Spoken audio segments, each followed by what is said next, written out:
অনেকের প্রশ্ন, আটরশি হুজুর যে আল্লাহর ওলি প্রমাণ কি? আল্লাহ রাব্বুল আলামিন আউলিয়া কেরামদের ব্যাপারে পবিত্র কোরআনুল কারিমে 5টি গুণের কথা বলছে। কয়টি গুণ? আওয়াজ করে বলতে হবে 5টি গুণ। কয়টি? একটু হাত উঁচা করে দেখান, কয়টি গুণ? সবাই হাত ওঠান, কয়টি গুণ?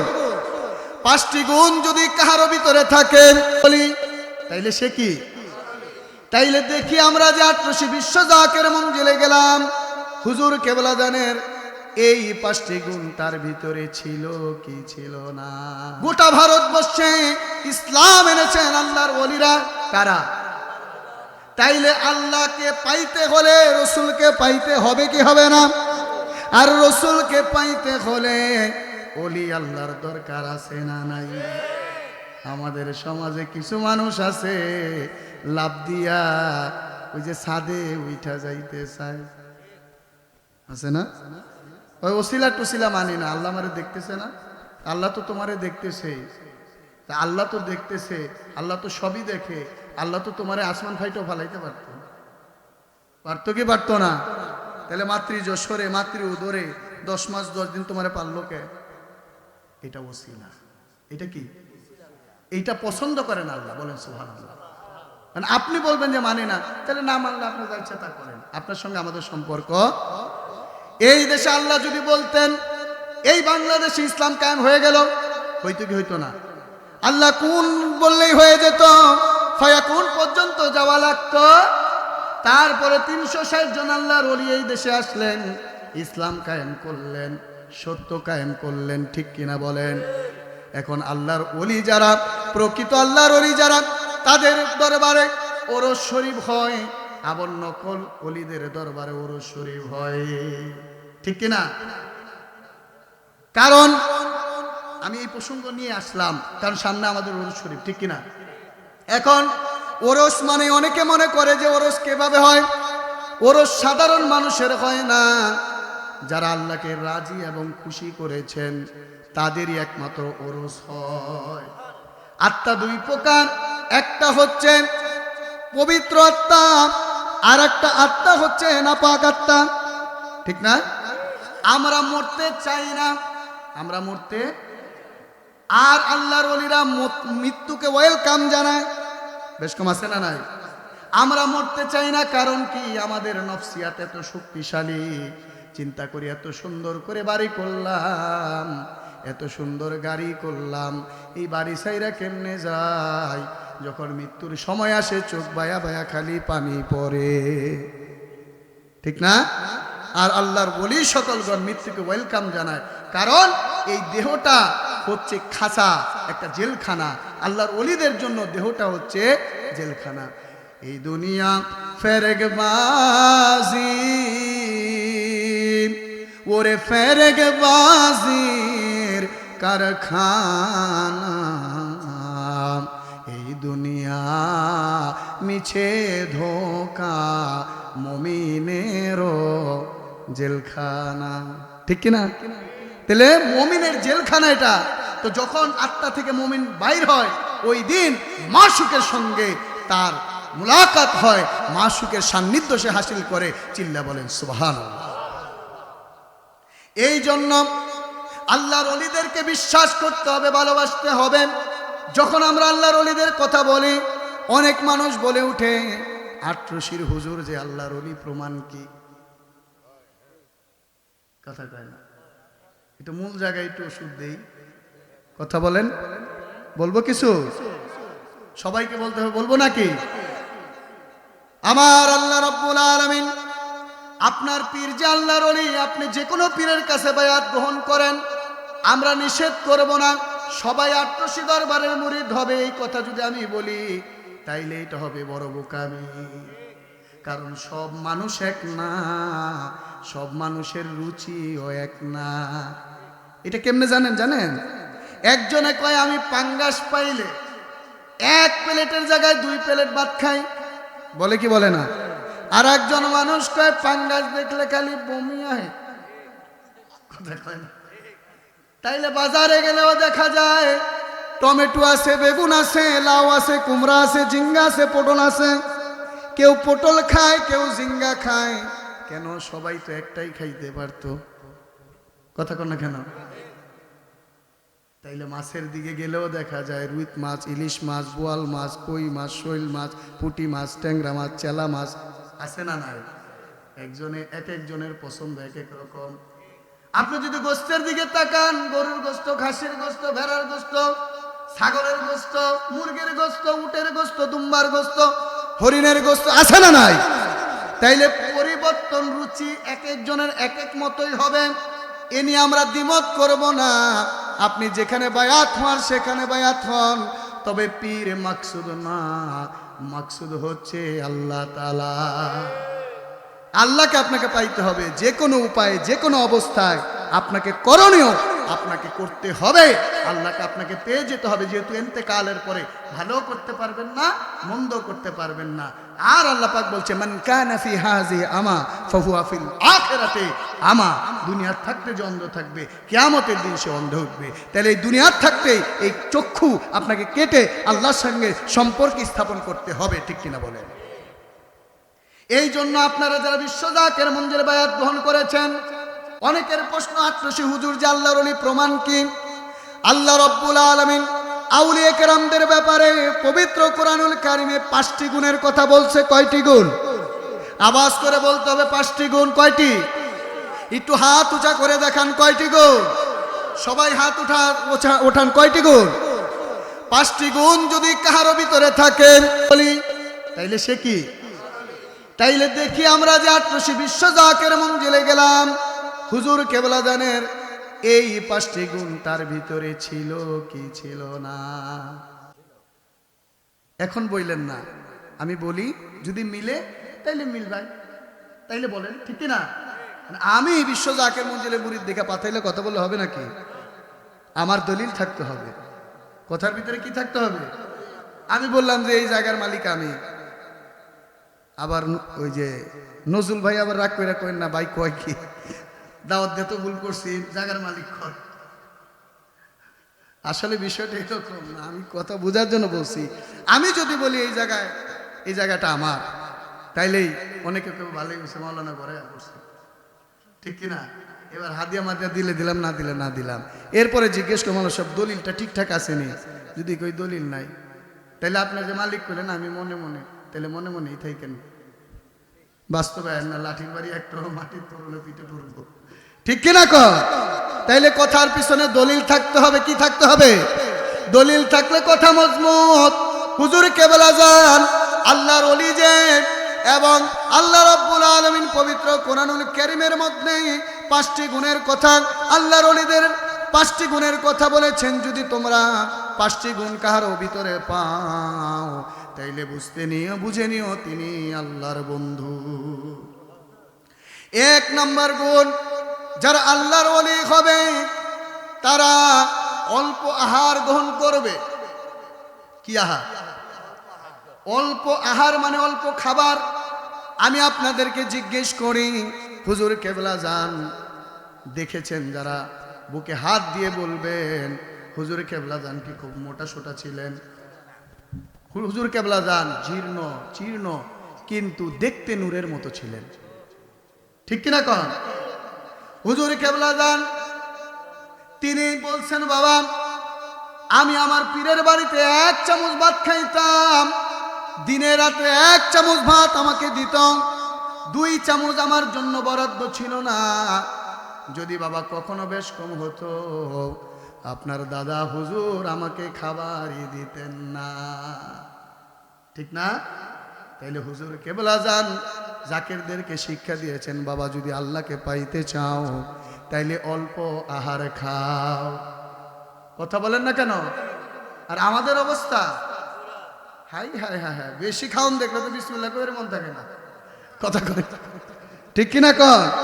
গরু মুরগি খাসি ভেড়া বরকি দেখলে ওর কোন দিক থেকে শুরু করবে এটা চিন্তা করতে করতে বিসমিল্লাহ জায়গা, ঠিক কিনা কন? আর আল্লাহর ওলি সকলগণ, এই জন্য হুজুর কেবলা যান যখন ইন্তেকালের আগ মুহূর্তে হুজুরের শরীরে রক্ত শূন্যতা দেখা দিল, হুজুর কেবলা জানকে ডাক্তার পরীক্ষা করলেন। ডাক্তার পরীক্ষা করে বললেন, মিয়া ভাইজান মেজো ভাইজানকে ডাক দিলেন, ডাক দিয়ে বললেন হুজুর কেবলা জানের যে অবস্থা, এতে হুজুর কেবলা জানের বেশি বেশি খাইতে হবে।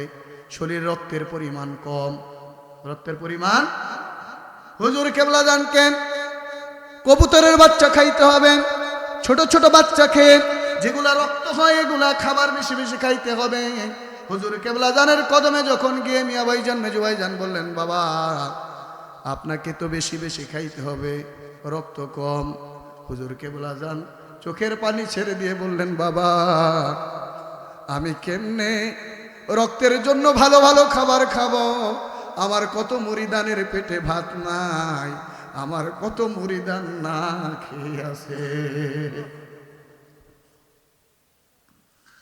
হুজুর কেবলা জানের এই বৈশিষ্ট্য ছিল কি ছিল না বলেন? এরপরে আল্লাহ রাব্বুল আলামিন বলছেন অল্প নিদ্রা, নিদ্রা মানে হচ্ছে ঘুম। হুজুর কেবলা জান সুবে সাদেকের সময়, রহমতের সময়, বলেন তো কখনো হুজুরকে ডাক দেওয়া লাগছে নি?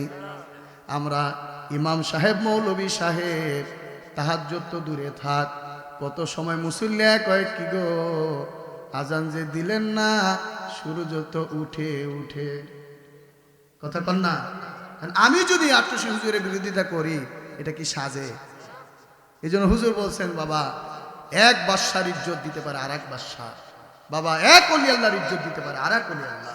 সাধারণ মানুষ অলিদের ইজ্জত সম্পর্কে ধারণা।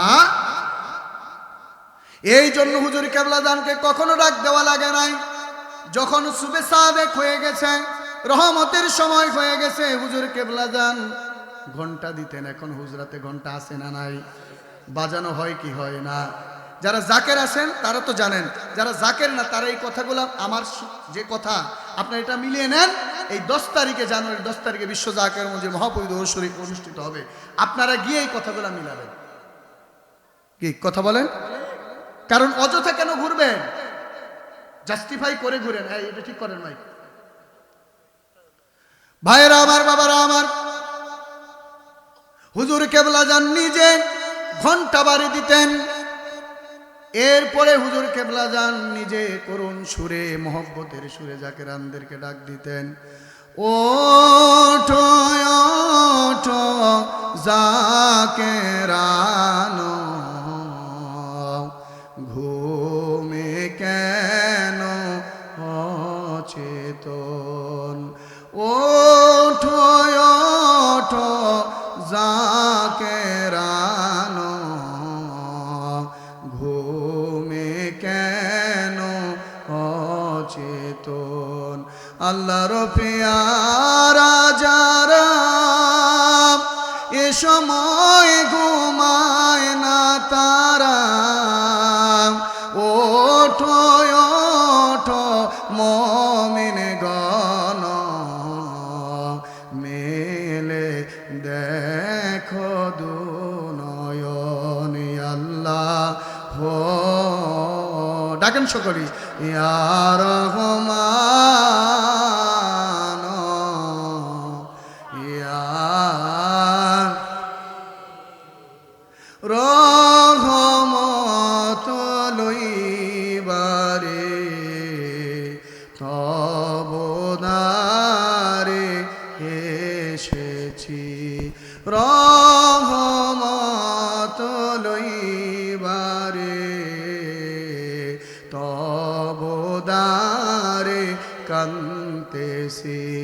দয়া করে দাও গো রহমত, দয়া করে দাও গো রহমত, দিলের ঝোলা পেতেছি। আল্লাহ হো ইয়া রহমান ইয়া। সকলে একটু তার নারায়ে তাকবীরের ধ্বনি দেন। নারায়ে তাকবীর, নারায়ে রিসালাত। বিশ্বলি খাজা বাবা ফরিদপুরি, বিশ্ব জাকির মঞ্জিল, আটশি পাক দরবার শরীফ, প্রধান বক্তার আগমন। নারায়ে তাকবীর। ভাইরা আমার, বাবারা আমার, সময় কম, ঠিক কিনা? তো যাই হোক, আমি শর্ট করে দুটি কথা বলেই বাইক ছেড়ে দেই। ভাই বড় চালাক, আজকার আমারে কয় নাই, ঠিক না ভাই? আজকার বলে নাই, জানে প্রধান বক্তা আসলে এই ভাইরা বেড়া মিলতাল করে এমনি ছাড়বো, ঠিক কিনা বলেন? আপনাদের খারাপ লাগতেছে নি বাবা? একটু আল্লাহু আকবার বলেন তো। হয় নাই, আরো জোরে বলেন আল্লাহু আকবার। সুবহানাল্লাহ বলেন, আরো জোরে বলেন সুবহানাল্লাহ, আরো জোরে বলেন মারহাবা। হুজুর কেবলা যান জাকেরানদেরকে সুবে সাদেকের সময়, রহমতের সময় উঠে নিজে নিজে ইবাদত করতেন এবং জাকেরানদেরকে শিক্ষা দিয়েছেন এবং বলছেন বাবা সুবে সাদেকের সময়, রহমতের সময় যারা আল্লাহকে 3 নাম ধরে ডাকবে, ইয়া আল্লাহু, ইয়া রহমানু, ইয়া রহিম, এবং মাঝে মাঝে দয়াল নবীজিকে ইয়া রহমাতাল লিল আলামিন বলে ডাকবে, ইয়া রহমাতাল লিল আলামিন, ইয়া রহমাতাল লিল। ঈমান ও আমল আমার নবী মুস্তাফায় রে, ঈমান ও মোহাব্বত আমার নবী মুস্তাফায় রে। জাহান্নামে পড়ে থাকি নাহি কোন ভয় রাখি, ইশকে মুহাম্মাদির মালা যদি গলায় রয় রে। ঈমান ও মোহাব্বত আমার নবী মুস্তাফায় রে, ইয়া রহমাতাল লিল আলামিন, ইয়া রহমাতাল লিল। ভাইরা আমার, তো হুজুর কেবলা যান দ্বিতীয় গুণ। হুজুর কেবলা যান কি রাতে ঘুমাইতেন? সুবে সাদেকের সময় হুজুরকে ডাইকে তুলে দিতে হইতো না হুজুর নিজে উঠেই ডাকতেন? হুজুর নিজে উঠেই ডাকতেন। আজকে হুজুর কেবলা জানের বিরুদ্ধে অসংখ্য মানুষ নানান মুখী কথা কয়। হ্যাঁ, একটু সে এত বড় বড় গরু গেল গা, আমার বাড়ি আইলো না, high high high high high, আমি এত বড় মুফতি, আমি এত বড় মুহাদ্দিস, আমার বাড়িতে কেউ ডিমও দেয় না, তাইলে কি কব? আর তো সুরি বলল বেদাত, ঠিক কিনা? আর হুজুর কেবলা জান বলছেন বাবা হাতি ছুটেগা কুত্তা ভুকেগা। রাজার বাড়ির হাতি যখন ছুটে যায়, হাতির এই বিশাল শরীর দেখে কত কুকুর ঘেউ ঘেউ করে, তাতে হাতির কি আসে যায়, ঠিক কিনা বলেন?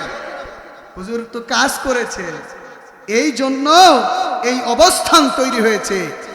শালি খাইতে চায় না, নিজেই টুরাইতে যায়, আল্লাহরে ডাকেন, কথা কোনা কেন? হুজুর নিজের সর্বস্ব আপন পীরের কদমে দিয়ে দিয়েছেন। আমরা কয় টাকা হুজুরের কদমে দিয়েছি বলেন? আমরা কয় টাকা দিয়েছি? আমরা 2000, 4000, 5000 টাকা খেদমত দিলে কই বাপরে দিয়ে আলাইছি, এত লাগে, ওরে বাপরে। আর হুজুর সারা জীবন জমিদারের ছেলে হওয়ার পরে সকল সম্পদ আপন পীরের কদমে ঢেলে দিয়েছে। তার বাড়িতে কোটি কোটি টাকার নজরানা যাবে না, আমার বাড়িতে আইব? আমি যতই সুন্দর সুন্দর কথা বলি, এখন আশা করি এই যে কথা বললাম, আপনারা কি কিছু লোক তো সন্তুষ্ট হয়েছে, আপনারা কি খুশি হয়েছেন না বেজার হয়েছেন? এই কয়েকটা লোক খুশি হয়েছেন, আর সবাই বেজার হয়েছেন? খুশি হয়েছেন কিনা?